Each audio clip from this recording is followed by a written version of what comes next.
My name is Luke Broyles, and that is Donald Trump, and we are listening to Gangster's Paradise here in Nashville. Well, obviously that's a picture of Donald Trump. That's not actually Donald Trump, all right? Hopefully you weren't fooled, but that's Orange Man, I'm Orange Boy, I guess, and this is the venue here in Nashville. Obviously, if you're watching this, you're probably not here right now at the venue here in Nashville, but strange feeling right now.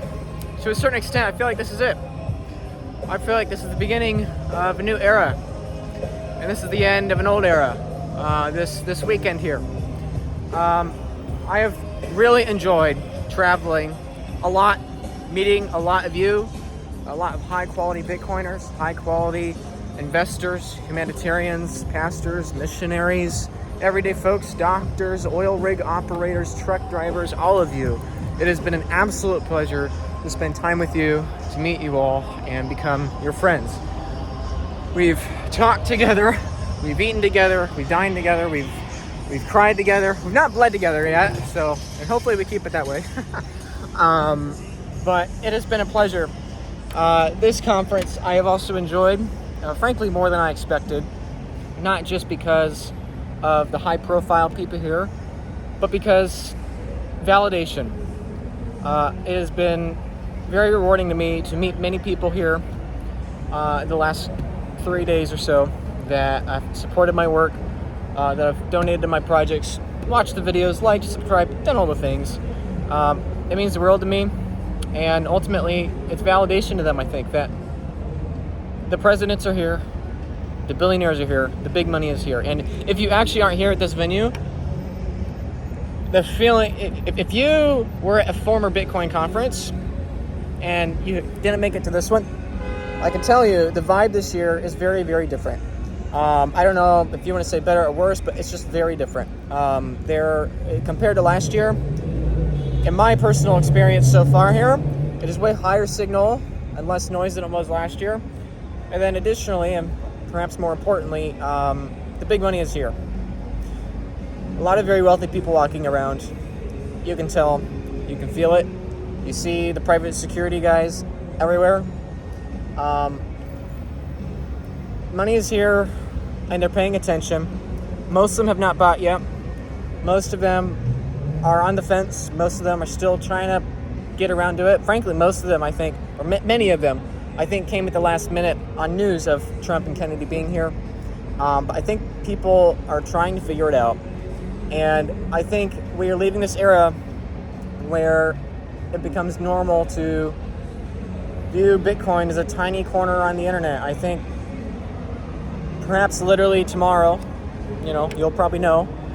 Of course, only today Michael Saylor spoke and Kennedy spoke. I got to listen to those speeches. I had to watch the Saylor one digitally just now. Amazing speech. Michael, you did a great job. Just saying. I think that was Michael Saylor's best speech he's ever done. He had so much more energy. It's not like he doesn't have energy. He just had way more energy than he typically does. That was great. His slides were amazing, even higher quality than they typically are. He was eloquent. He was on point. Really incredible speech. Really compelling speech. And I think, and also he wore a tie. So I think Saylor knew that the people in the audience are people that are really paying attention. And likewise, Kennedy's speech, presidential candidate Kennedy, was way more compelling than I thought it would be. It was far more powerful than I expected it to be. He was way more prepared than I expected him to be. And frankly, he left a very, very large set of shoes for Trump to step into tomorrow. We will see if Trump disappoints or not. Obviously, Trump is 10 times more likely to be the next president of the United States than Kennedy, so, really it all comes down tomorrow. And depending on Trump's stance, depending on Trump's statements, I think this is potentially not just the beginning of the end. I think it is the end of this past era that you and me have lived through.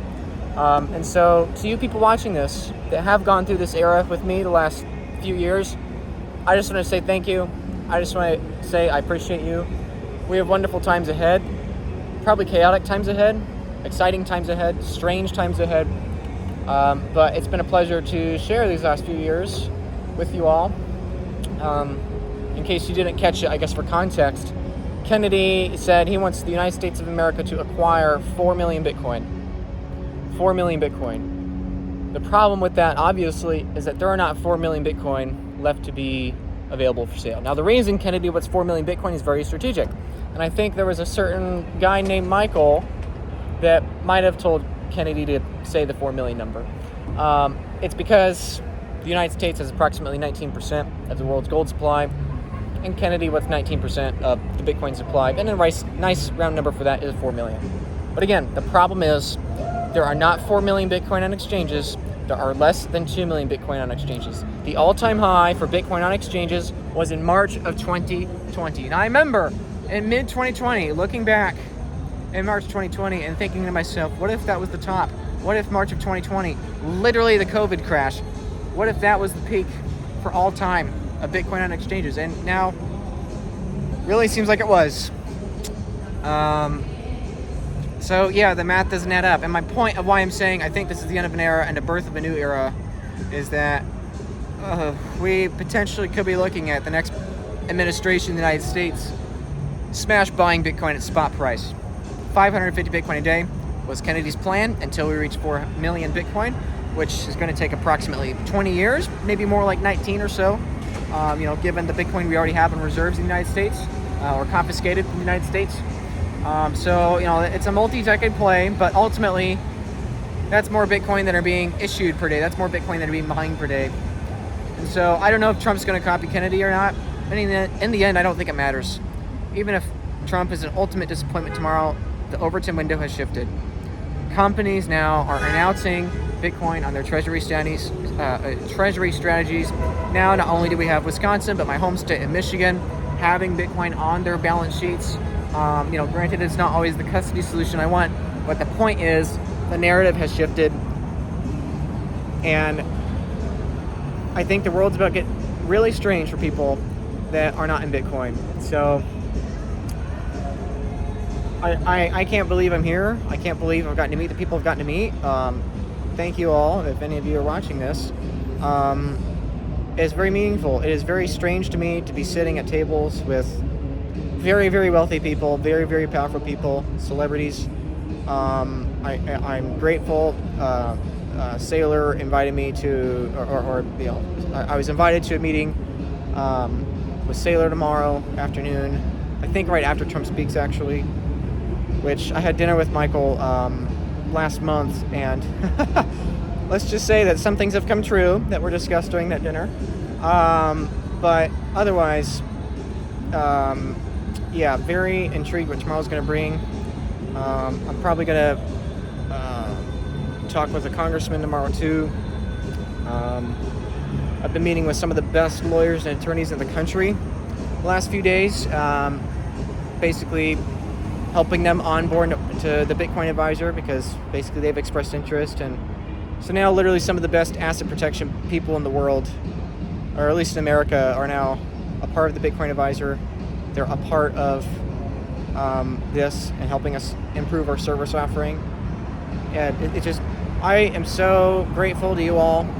I feel like I have some of the best friends I could ever ask for in the world. Most of the time digital, sometimes analog, which is very nice. And I think I've been very grateful to position myself very well in two of what I think are the best companies in all of Bitcoin, Blockware and the Bitcoin Advisor. I think when it comes to mining, Blockware's really got an incredible market edge compared to other miners.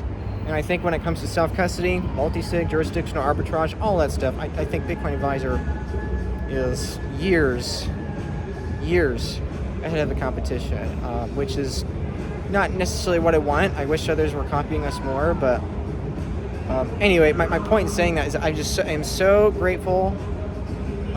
You guys have enjoyed my content. You've watched my content. I cannot believe that I've got 40,000 followers or so across all the platforms, which to some people they're like, oh, 40,000 followers, that's not a lot, but to me that's a lot.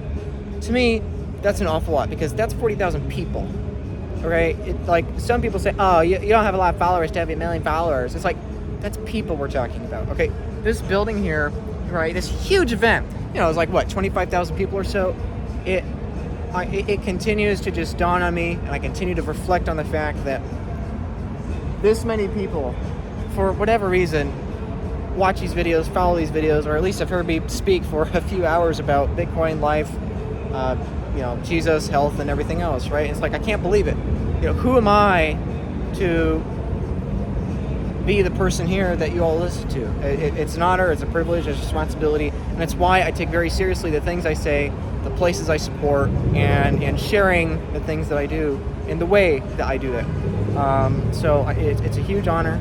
I crossed, I don't know how recently, but about 100 million views across the different social media platforms. So obviously most of those are probably bots or, not really high quality views, but still, to know that there are dozens of you watching this video that potentially have had your lives significantly impacted from the work that I've done is humbling. It is not from me at all. It is all from my maker, Jesus. And I'm so grateful for the gifts I've been given. I can't believe I've been placed at this very precise location in this very precise point in time. It truly feels like a historical moment this weekend, more so than any other moment thus far in my personal journey in Bitcoin. And I was at presidential candidate Kennedy's announcement speech of his running for president. I've been to other I would argue, very important announcements and discussions in Bitcoin, but this is a different level, because when Bitcoin's a political movement, and that's important to keep in mind. Why am I talking about these politicians? Okay, do I trust Donald Trump? No. Do I trust Kennedy? No. Do I respect both of them? Sure. Do I respect the offices that they hold or are trying to hold? Sure. But the difference is, Bitcoin is a political movement. And if the next president of the United States adopts a Bitcoin standard, they are admitting monetary political defeat. That's what people don't understand. In fact, I think most people in this conference don't understand that. Or not most, but many, many people I don't think understand the significance of the President of the United States bowing down political power of the money printer, yielding it over for Bitcoin. Yes, they'll print dollars to buy Bitcoin. Michael Saylor talked about this on stage. Kennedy talked about this on stage. They'll print dollars and issue bonds to buy Bitcoin, but they are yielding themselves to Bitcoin's influence. They are yielding their monetary power, their seat of political currency power, to Bitcoin in the beginning of a long transition. This will be a long transition. This is not going to be a vertical up spike overnight for Bitcoin, most likely, unless we have hyperinflation, and I pray we do not have hyperinflation. But I do think eventually it's inevitable. But this is going to be a long time. Even if Kennedy is elected, and he does fulfill his promise of stacking 4 million Bitcoin on behalf of the United States, that's still going to be a 20-year journey. We have a long way to go, a long, long way to go.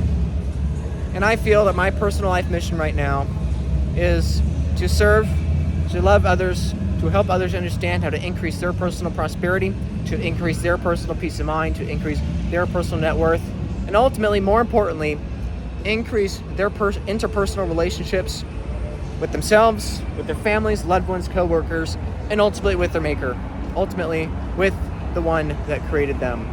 That is my goal. That is the reason why I'm here. It's the reason why I'm passionate. And it's very exciting to me that whether you love or hate Donald Trump or Kennedy, it doesn't matter. The fact is, the President of the United States, historically speaking, has been the spearhead of geopolitical proxy wars and forever wars. We could be on the cutting edge, the very cusp of an entirely new era, where now we have a president that, in part or in full, is a big corner, is wanting Bitcoin number to go up, and is wanting to defund the proxy wars, the military-industrial complex, and the confiscation of wealth from the world's poorest people. So I don't know what the future holds. The future is probably going to have very bad things in store over the next 5 to 20 years, but it's probably also going to have very good things in store over the next 5 to 20 years. So I thank you all for watching. I thank you all for spending some of your precious time enjoying my content. I'm very curious to see what Donald Trump's announcement is, because truly, Whether you like him or not, whether you agree with his policies or not, whether you think he's genuine or not, Kennedy and Trump have shifted the Overton window towards Bitcoin more in the last 6 weeks than the entirety of Bitcoin adoption in the last 6 years. That's my personal opinion. You can like it or not, but Kennedy and arguably Trump now might orange pill more people than any of the work that we've done combined, even if they don't fully understand it, which I don't think Trump does. I do think Kennedy does understand Bitcoin. He does seem like a full-on Bitcoiner now, which was my biggest shock of the Kennedy presentation today. But we'll see. We'll see where Trump stands. We'll see where he stands. But whatever the case, I hope and pray that whomever is elected next de-escalates war and escalates and accelerates Bitcoin adoption. Because ultimately, I think that has the highest probability of an optimistic future. And ultimately, this gets back to my very first post on Twitter, my very first thread about how we have less in common with the future than the past. And that's probably a good place to end this video. You and me, we have less in common with our own futures than our past. We've been experiencing Bitcoin for years in this current state of sentiment, this current state of price, this current range of price, this current mindset collectively and price. We have less in common with our very near-term future than our distant past. That's true technologically on a societal level over the course of the last few millennia, and it's also true within our own lives, within our own relationships, and within our own personal Bitcoin journeys. We have less in common with our near-term future Bitcoin journey than our distant Bitcoin journey past. So of course, I'm always going to encourage you, take self-custody, get your multi-sigs, get your mining set up, get all of your things set up now, because the money is coming and change is coming much, much faster than I think we're prepared for it, which is both an exciting and terrifying thing. So thank you. I appreciate you all. And it's been a pleasure to share this period of Bitcoin's history with you. And as we close this chapter, I hope and pray that this next chapter is even more optimistic for everyone involved, from the world's richest people to the world's poorest. God bless you.